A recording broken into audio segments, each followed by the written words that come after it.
Hello friend, আজকে আমি তোমাদের সাথে শেয়ার করব রেসিপি ভিডিও। আজকে বানাবো হচ্ছে মাছের ডিমের পকোড়া। তার জন্য আমি 3টে পেঁয়াজ নিয়ে নিয়েছি, সেগুলো কুচি করে নিলাম। তারপরে নিয়ে নিলাম ধনেপাতা কুচি, ভালো করে কুচি করে নিতে হবে।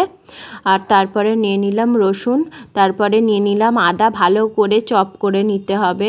বাটলে খুব একটা ভালো লাগবে না, কিন্তু চপ করে নিলে ভালো লাগবে। তারপরে নিলাম একটা টমেটো, এর থেকে তোমরা বড় সাইজের টমেটো নিয়ে দিতে পারো, যত একটু টক টক হলে আরও বেশি ভালো লাগবে।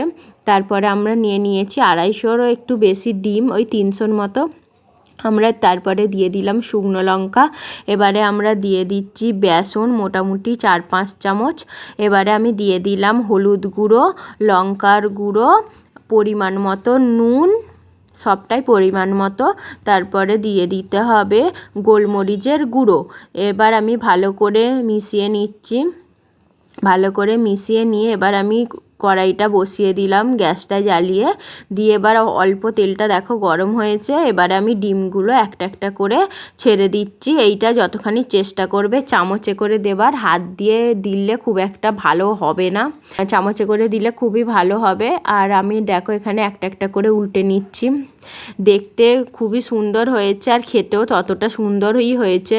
তোমরা পারলে বাড়িতে অবশ্যই ট্রাই করো, খেতে দুর্দান্ত হয়। আজকের ভিডিওটা কেমন লাগলো অবশ্যই জানাও। টাটা।